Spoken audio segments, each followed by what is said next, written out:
ఒకటి income limit పెంచలేదు, రెండు పేదలు ఆన్లైన్లో మీ సేవల దరఖాస్తు పెడితే పట్టించుకోవడం లేదు, మూడు ప్రజాపాలనలో దరఖాస్తులు పెడితే చెత్తబుట్టల పాలు చేసిండ్రు, నాలుగు దొంగసాటుగా కుటుంబ సర్వేలో ప్రజలు కంపల్షన్ లేకుండా వాలంటీర్గా ఎవరైతే ఇచ్చిండ్రో ఆ లిస్టును మీరు ఊర్లకు పంపించి అలా పేదల్ని రేషన్ కార్డులకు దూరం చేస్తున్నారు. మీరే ఇలా రేషన్ కార్డు ఉంటేనే ఉచిత గ్యాస్ అనబడుతుంది, రేషన్ కార్డు ఉంటేనే ఉచిత కరెంట్ అనబడుతుంది, రేషన్ కార్డు ఉంటేనే ఇంకో పథకం అంటివి. మరి ఇప్పుడు ఆ పేదల పరిస్థితి ఏంది అంటే ఇన్ని రోజులేమో మీరు బదనాం చేసినారు, అసలు మేము కార్డులు వేయలేదన్నారు. ఇంత మంచిగా మేము పనిచేసినాం, 6,47,700 కార్డులు ఇచ్చినాము, ఇన్కమ్ లిమిట్లు పెంచినాము, సీలింగ్ లేకుండా బియ్యం ఇచ్చినాము, పేదలు అవుట్సోర్సింగ్ ప్రైవేట్ ఉద్యోగుల్ని యాడ్ చేసేటట్టు చేసినాము, పిల్లలకు సన్న బియ్యం పెట్టినాము. కానీ రేవంత్ రెడ్డి ఇది ఏమీ చేయకుండా ఇలా రేషన్ కార్డుల విషయంలో గ్రామాల్లో గందరగోళం జరుగుతూ ఉంది. ఈ సందర్భంగా ప్రజలకు కూడా పిలుపునిస్తూ ఉన్నాం. ఎల్లుండి 21వ తేదీ నుంచి గ్రామ సభలు ఉన్నాయి. గ్రామ సభల్లో ప్రశ్నించండి, కాంగ్రెస్ ప్రభుత్వాన్ని నిలదీయండి, అర్హులందరికీ రేషన్ కార్డులు ఇచ్చేదాకా నిలదీయాలని బీఆర్ఎస్ కార్యకర్తలు గట్టిగా వారికి అండగా ఉండాలని చెప్పి కూడా పిలుపునిస్తూ ఉన్నాం. ఇప్పుడు మళ్ళా దరఖాస్తులు పెట్టమంటుండ్రు. నిన్న మా నియోజకవర్గంలో ప్రజలు అడిగితే మళ్ళీ దరఖాస్తు పెట్టి ఎన్నిసార్లు పెట్టాలి నాయన నీకు? మీ సేవలో పెట్టినాం, ప్రజాపాలనలో పెట్టినాం, ప్రజాపాలనలో పెట్టి ఏడాది అయింది, మళ్ళీ ఏడాది తర్వాత మళ్ళీ మండల ఆఫీస్ పోయి దరఖాస్తు పెట్టమంటుండ్రు. ఏడాది నిండినాక ఇప్పుడు మళ్ళీ కొత్త దరఖాస్తు పెట్టాలి. ఏడాది కింద పెట్టిన దరఖాస్తు ఏమైందో ముందు సమాధానం చెప్పు రేవంత్ రెడ్డి. మళ్ళా సిగ్గు లేకుండా మళ్ళీ దరఖాస్తు పెట్టమని ఎందుకు అడుగుతున్నావు? ఎన్నిసార్లు దరఖాస్తు పెట్టాలి? ప్రజల్ని ఎన్నిసార్లు ఆఫీస్ చుట్టూ తిప్పుకుంటావు? సో షరతులు లేకుండా ఆన్లైన్లో ఉన్న మీ సేవ దరఖాస్తులను, ప్రజాపాలనలో పెట్టిన దరఖాస్తులను, కుటుంబ సర్వేలో పెట్టిన అన్నీ కూడా పరిగణలోకి తీసుకొని సర్వే చేసి అర్హులైన వారందరికీ రేషన్ కార్డులు ఇవ్వాలని చెప్పి బీఆర్ఎస్ పార్టీ డిమాండ్ చేస్తుంది. దీనిపైన రేవంత్ రెడ్డి గారి ప్రభుత్వానికి ఒక బహిరంగ లేఖ కూడా ఈరోజు రాయడం జరుగుతూ ఉంది. ఇక రేషన్ కార్డుల కథ ఇట్లుంటే వ్యవసాయ కూలీల్లో బైసాబ్ మీకు కూడా తెలుసు, వ్యవసాయ కూలీలు అంటే ఎవరైతే గ్రామంలో కూలికి పోతారో వాళ్ళు వ్యవసాయ కూలీ. వాళ్ళు ఎలక్షన్ మేనిఫెస్టోలో ఏం చెప్పిండ్రు? వ్యవసాయ కూలీలందరికీ సంవత్సరానికి 12,000 ఇస్తాము అని మేనిఫెస్టోలో చెప్పిండ్రు. ఊళ్ళకి పోయి ఏ ఊర్లకన్నా పోయి, ఇదే పట్టణాలు అయితే కావు, వ్యవసాయ కూలీలు ఉండేదే ఊర్లల్లో.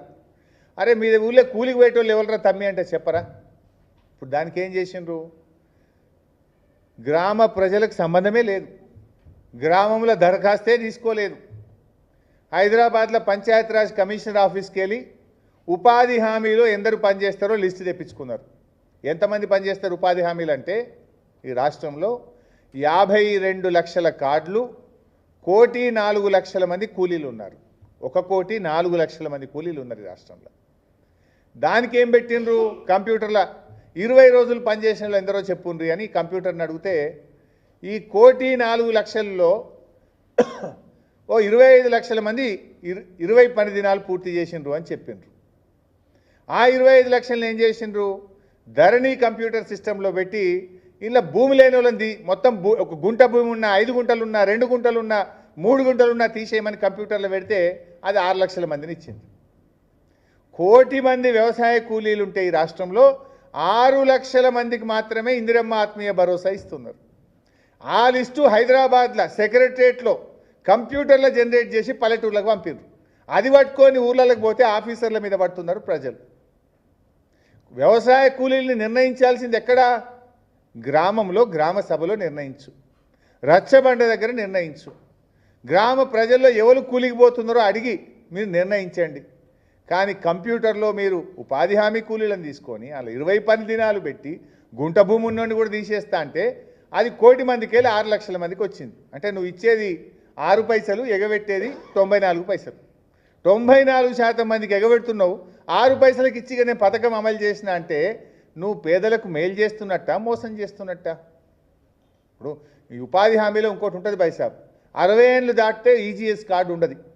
మరి వాడైతే ఊళ్ళో కూలికి పోతుండు కదా, 60 ఏళ్ళు నిండినాయి అంటే వాడి పొట్టెట్లా గడవాలి? నేను ముసలోడినైనా 60 ఏళ్ళు అయినా అంటే పొట్ట గడుస్తుందా?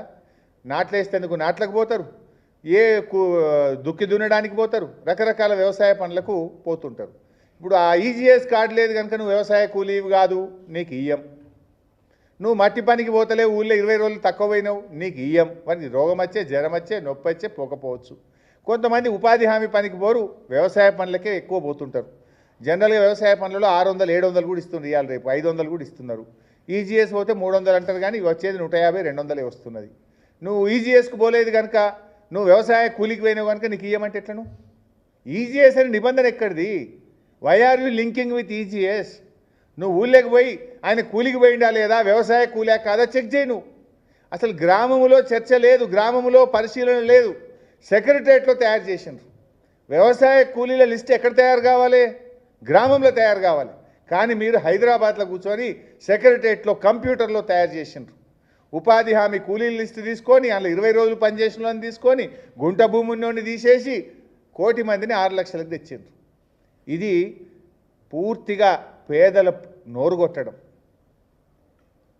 ఎస్సీ, ఎస్టీ, బీసీలు ఎక్కువ మంది కూలీలుగా పనిచేస్తారు. నేను అడుగుతున్న రేవంత్ రెడ్డి గారు, దళిత గిరిజన బీసీల నోర్లు కొట్టడానికి నీకు చేతులు ఎట్లొచ్చినాయి? గీ పథకంలో కూడా కోతలు కోస్తావా? రుణమాఫీ ఎగ్గొట్టినావు. నీ పుణ్యమాని ఇవాళ రైతు పాపం ఆత్మహత్య చేసుకున్నాడు. ఆయన పేరు ఇవాళనే ఆదిలాబాద్ జిల్లా బేల మండలానికి చెందినటువంటి ఒక రైతు ఆత్మహత్య చేసుకున్నాడు.